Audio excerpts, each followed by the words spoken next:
नए ढंग में जितेंद्र तिवारी लौटे सार्वजनिक जीवन में। अपने विधानसभा क्षेत्र पांडेसर जाकर की मंदिर में पूजा अर्चना, हुआ जोरदार स्वागत।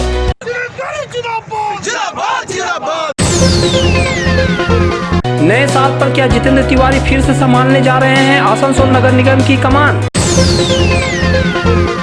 जितेंद्र तिवारी पर बाबुल सुप्रियो ने फिर संभल कर की टिप्पणी। कहा, जितेंद्र बाबू ने मुझ पर और बीजेपी कार्यकर्ताओं पर किए अत्याचार पर जताया है अफसोस।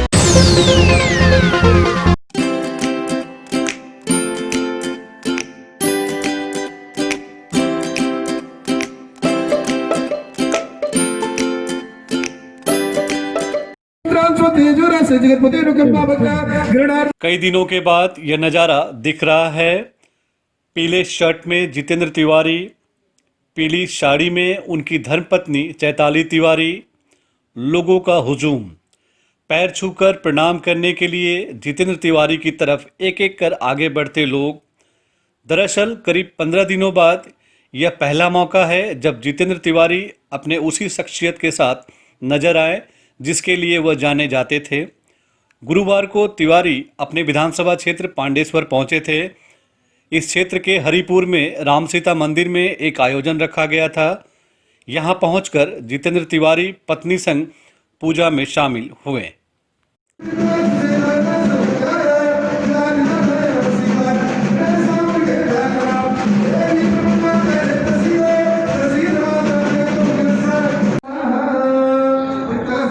दरअसल जब जितेंद्र तिवारी हरिपुर पहुंचे तो उसके पहले ही वहां भारी मजमा लगा था।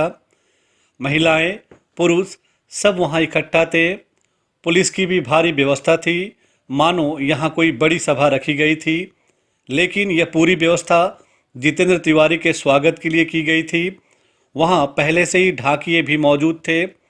जब वह वहां पहुंचे तो उनका नारेबाजी के साथ स्वागत किया गया। पुलिस अधिकारी उन्हें एस्कॉर्ट कर मंदिर तक ले गए। यानी जितेंद्र तिवारी उसी रंग में दिखाई दिए जैसे कि पहले दिखाई देते थे।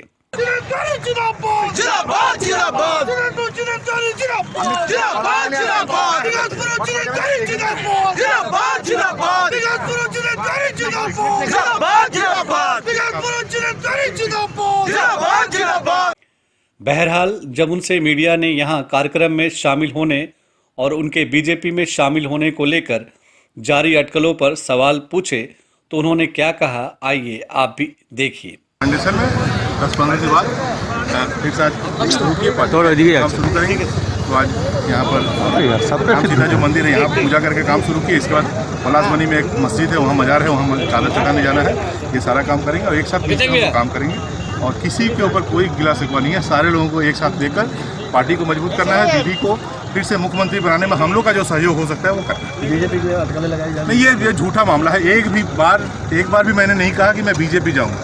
मैंने ये जरूर कहा था कि मैं राजनीति छोड़ के कोर्ट में चला जाऊंगा, प्रैक्टिस करूंगा।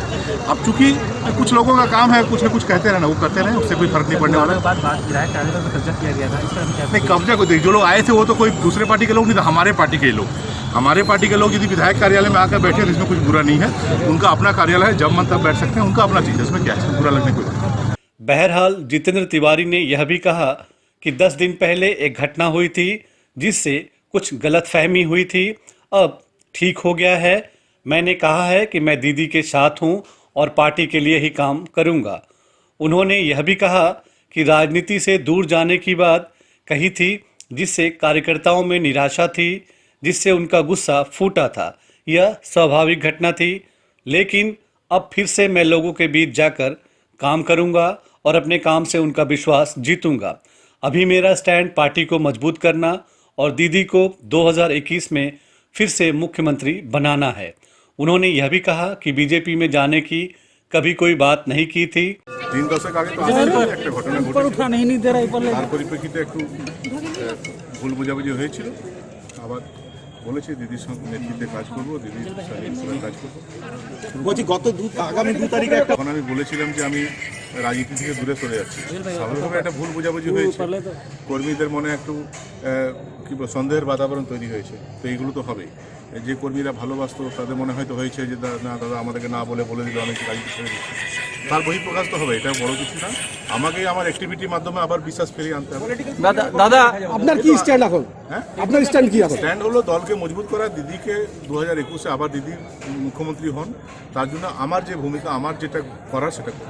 দাদা, আজকে দেখা গেল আপনার এখানে যারা সেদিন আপনার ওই পাণ্ডবেশ্বরে আপনার বিরুদ্ধে মিছিল করেছিল আপনাদেরই দলের, সেই আপনার কুশপুতুল পোড়ানোর সমর্থনে যারা হেঁটেছিল তাদেরকেও আজকে এখানে দেখা যাচ্ছে। দেখুন, এটা একটা রাগের বহিঃপ্রকাশ। তারাই তো আমাকে ভালোবেসে, মমতা বন্দ্যোপাধ্যায় যেদিন আমাকে পাণ্ডবেশ্বরে পাঠালো তারপর থেকে প্রচুর মানুষ ভালোবাসা দিয়েছে, এবং আমি একটা সিদ্ধান্ত নিলাম যে না, আমি দলে থাকছি না। স্বাভাবিকভাবে মানুষের রাগ হয়েছে, অভিমান হয়েছে, তার একটা বহিঃপ্রকাশ হয়েছে। তো তারা তো, এটা তো হিউম্যান বিং, তো তাদের তো রাগ হবেই, এবং তারা যেটা করেছে ওটা তো অন্যায়। দাদা, আজকের পর আপনাকে কি আগের মতো সেই অ্যাক্টিভিটি সেইভাবে দেখা যাবে? আগের মতো তো দেখছেন, আগের মতো তো এলাম। দলের তরফ থেকে সবাইকে নিয়েই তো আজকে এখানে পুজো দিলাম। আবার মসজিদে আমার মাজারে যাওয়ার কথা আছে, সেখানে যাব, এবং একসঙ্গে আমরা কাজ করবো। दरअसल जितेंद्र तिवारी पिछले दिनों आसनसोल नगर निगम के प्रशासक और तृणमूल कांग्रेस के जिला अध्यक्ष पद से इस्तीफा देने के बाद सार्वजनिक जीवन में जैसे अज्ञातवास में रहे थे, मीडिया या सोशल मीडिया के जरिए ही वह सामने आ रहे थे। 2 दिन पहले वह आसनसोल में आदिवासियों के एक जुलूस में दिखाई दिए थे। इस बीच उन्होंने कहा था कि वह नए साल में 1 जनवरी से फिर से अपना काम शुरू करेंगे, लेकिन एक दिन पहले ही वह अपने पूरे रंग ढंग में दिखाई दिए। आपके लिए यहाँ जानना जरूरी है कि जितेंद्र ने 2 पदों से तो इस्तीफा दिया था, लेकिन विधायकी नहीं छोड़ी थी, यानी अब भी वह पांडेश्वर के विधायक हैं। इसलिए उन्होंने इस्तीफा कांड के बाद अपना सार्वजनिक जीवन फिर से पांडेश्वर से शुरू किया है। लेकिन बड़ा सवाल है कि क्या वे 1 जनवरी को किस रूप में दिखाई देंगे? क्या वे आसनसोल नगर निगम में प्रशासक के रूप में फिर से अपनी कुर्सी पर बैठे दिखाई देंगे? ये सवाल इसलिए भी ज़रूरी है कि उनके इस्तीफे के बाद यह स्पष्ट नहीं है कि उनका इस्तीफा स्वीकार हुआ है कि नहीं। और सबसे बड़ी बात कि राज्य सरकार ने किसी को प्रशासक भी नियुक्त नहीं किया है। इससे यह संभावना बनी हुई है कि 1 जनवरी को जितेंद्र तिवारी पुलिस स्क्वाड में नगर निगम कार्यालय में आ सकते हैं और फिर से अपना काम शुरू कर सकते हैं। यह एक कयास है जिसकी सच्चाई के लिए हमें कुछ घंटों का इंतजार करना होगा। Hey there. Subscribe to my channel. And also press this bell icon. Asansol के पूर्व मेयर जितेंद्र तिवारी के बीजेपी में शामिल होने की अटकलों के बाद खुलकर उनके खिलाफ बोलने वाले बीजेपी नेताओं सायंतन बसु और अग्निमित्रा पॉल को शोकॉज नोटिस दिया गया था।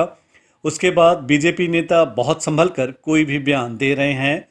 बुधवार को आसनसोल के सांसद और केंद्रीय मंत्री बाबुल सुप्रियो आसनसोल पहुंचे थे। जब उनसे जितेंद्र तिवारी पर सवाल पूछे गए थे तो उन्होंने बहुत सधी हुई टिप्पणी की थी।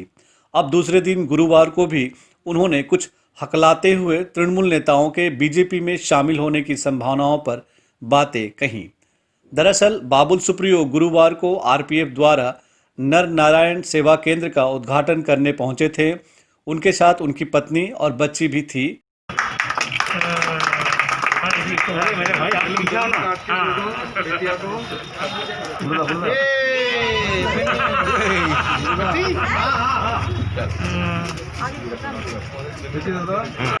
उद्घाटन के बाद उनका जब मीडिया से सामना हुआ तो वह बेहद संभल कर बोलते नजर आए, इतना कि उन्हें एक एक शब्द सोचकर बोलते देखा गया। जब जितेंद्र तिवारी के बारे में पूछा गया तो इस बार उनके चेहरे पर कोई तनाव नहीं था, आवाज़ में भी तीखापन नहीं था। उन्होंने कुछ मुस्कुराते हुए जितेंद्र बाबू कहकर अपनी बात शुरू की। उन्होंने कहा कि जितेंद्र तिवारी के बारे में वह कह चुके हैं कि वह जहां हैं वहीं रहना चाहते हैं, तो उन्हें वहां रहने देना चाहिए। वह दीदी और भतीजे के साथी हैं, हम अपना काम कर रहे हैं। उन्होंने फिर से जितेंद्र तिवारी के लिए कुछ प्रशंसा भरे शब्दों में कहा कि जितेंद्र तिवारी ने यह खुलकर कहा है कि आसनसोल में मेरे और बीजेपी कार्यकर्ताओं के साथ जो अन्याय हुआ है अपनी पार्टी तृणमूल के निर्देश पर ही किया था। उन्होंने यह भी कहा कि उन्हें इसका पछतावा है। বিষয়টা সেই বিষয়টা নিয়ে আলোচনা হচ্ছে দলে জয়েনিং যখন করানো হয়েছে তখন এই ব্যাপারে আগামী দিনে দেখুন, সবচেয়ে বড় কথা হচ্ছে যে অনেকের নামই কিন্তু আমরা বিভিন্ন রকমের ঘটনাতে আমরা শুনেছি।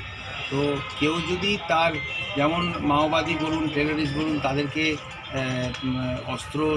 আত্মসমর্পণ করে তাদেরকে রিহ্যাবিলিটেশনের একটা সুযোগ দেওয়া হয়, কেউ যদি তার ভুল মেনে নিয়ে যদি বলেন যে তারা সবকা সাথ সবকা বিকাশ সবকা বিশ্বাস সেই লাইনে তারা মাথা নিচু করে যেরকমভাবে আমরা সৈনিক হিসেবে কাজ করছি সেভাবে তারা কাজ করতে উদ্যোগী, তাহলে বহু জায়গাতেই অনেক জয়েনিংয়ে আমরা দেখছি তৃণমূল সিপিএমের অনেক নেতা আমাদের কাছে জয়েন করছে।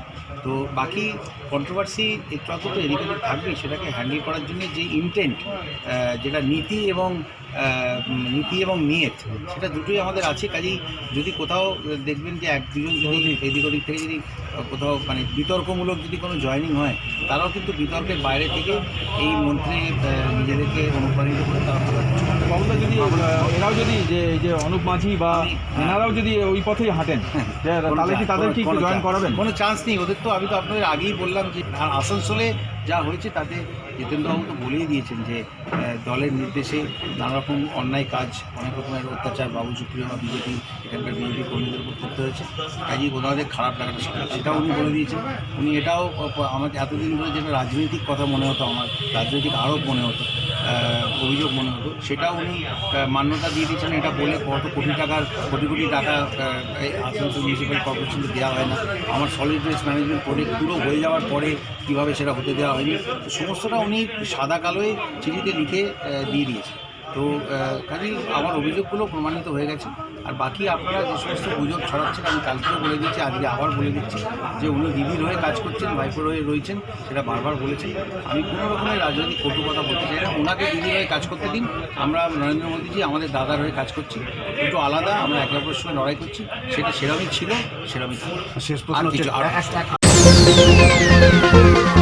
বার্নপুর শিল্পাঞ্চলের মানুষের চাহিদা পূরণে স্টেশন রোডের সক্ষম প্লাজা ইলেকট্রনিক্স বিপণির জগতে এক মহা বিপ্লব ঘটিয়ে ফেলেছে তাদের বিপুল সম্ভারে ও অত্যাশ্চর্য বিশেষ ছাড়ে।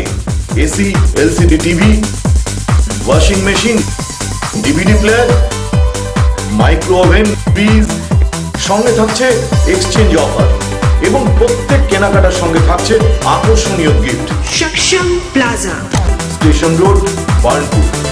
दुर्गा पूजा के आगमन पर नए एक्सक्लूसिव ड्रेसों के साथ फुल्ली सैनिटाइज और सोशल डिस्टेंसिंग का पालन करते हुए श्री बालाजी फैशन आपका स्वागत करता है। वाजिब दरों पर फैंसी साड़ी सहित अन्य ड्रेसों की खरीदारी करें। आज ही आए बालाजी फैशन, हर घर की पसंद। GT road opposite Subhash institute, Asansol. नमस्कार, हम लोग कोविड-19 के लेके फुल सैनिटाइज करके स्टोर फिर से ओपन किए हैं। आप लोग हमारे यहाँ आइए, साड़ी, सूट्स, लहंगा की लुत्फ उठाइए और हमारे यहाँ सारे वेडिंग कलेक्शन भी अवेलेबल है। जय श्री टेलीकॉम, एक मल्टी ब्रांड मोबाइल शोरूम। अगर आपको लेटेस्ट ब्रांड का मोबाइल चाहिए तो तुरंत आइए बरनपुर के स्टेशन रोड स्थित जय श्री टेलीकॉम।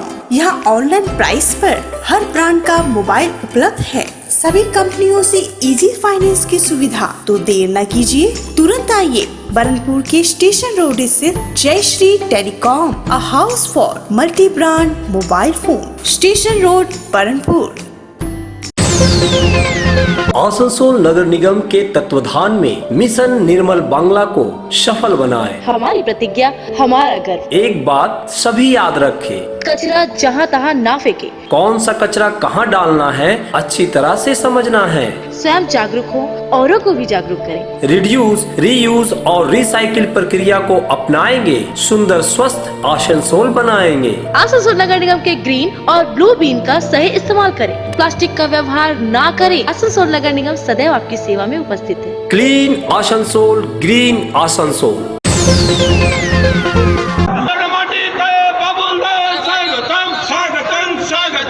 बंगाल चुनाव में अब मात्र 4 माह बचे हैं, तो अब नेताओं का जनता के बीच जाने का सिलसिला चालू हो गया है। कई महीने बाद आसनसोल के सांसद और केंद्रीय मंत्री बाबुल सुप्रियो एक दिन पहले ही आसनसोल पधारे हैं। वे गुरुवार को बनपुर के हीरापुर में एक सभा में शामिल हुए। यहां बड़ी संख्या में लोग उन्हें सुनने के लिए मौजूद थे।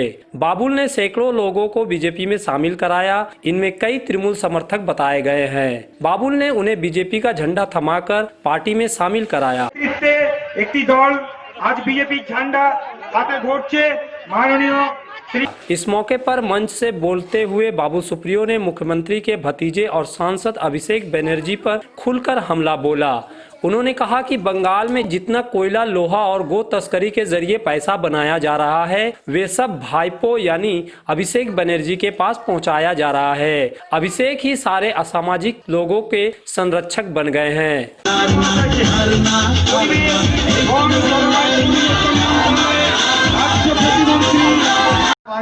লোহা এর টাকা চুরি করে কলকাতায় একটা শান্তিনিকেতন বানানো, ওই শান্তিনিকেতনের ইট আস্তে আস্তে লুজ হয়ে যাচ্ছে, টানা হয়েছে, মাথা ওর মধ্যে ঢুকছে। ভাইপো প্রায়ই বলেন যে আমার নাম নাকি কেউ নিতে পারে না বুকের পাটা নিয়ে। আবার বলছি, সমস্ত সমাজ বিরোধীদেরকে অভিষেক ব্যানার্জি পোষেন, অভিষেক ব্যানার্জি পোষেন। যত গরু, যত কয়লা, যত লোহার টাকা সব অভিষেক ব্যানার্জির কাছেই পোষেন। এই যে কুণাল ঘোষ মেরুদণ্ডহীন একটি ব্যক্তি, এখন সিবিআই যেটা সুপ্রিম কোর্টে জমা দিয়েছে, যে আরেকটি খবরও জমা দিয়েছে যে তারা নিউজ চ্যানেল মুখ্যমন্ত্রীর ত্রাণ তহবিল থেকে 2 বছর অবধি চালানো হয়েছে। ভেবে দেখুন, আপনাদের টাকা শুনে জেনে রাখুন, আমার হাতেও কোনো টাকা নেই, কোনো মন্ত্রী, কোনো নেতার হাতে টাকা নেই। সেই জন্য কোনো মন্ত্রীকে আপনাদের মাথা নিচু করে পায়ে হাত দিয়ে নমস্কার খবরদার করবেন না।